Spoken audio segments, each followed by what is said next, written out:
What's up? Hey guys, how you doing? I just wanted to show you this battery rivet tool that I got from Granger. It's about $200.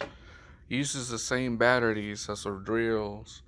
And the reason I got it, it's because as you all know, when we're working on stretchers replacing the pivot blocks, this rivet gets really tough to put in. So the gun works really good, and I just wanted to show you.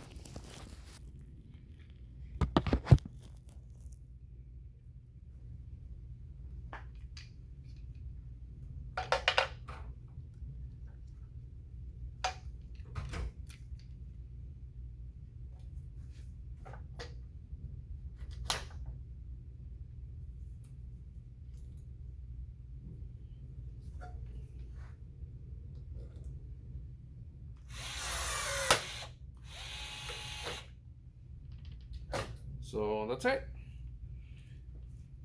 So if you all want one, just I guess talk to Daniel and go from there. Thank you guys.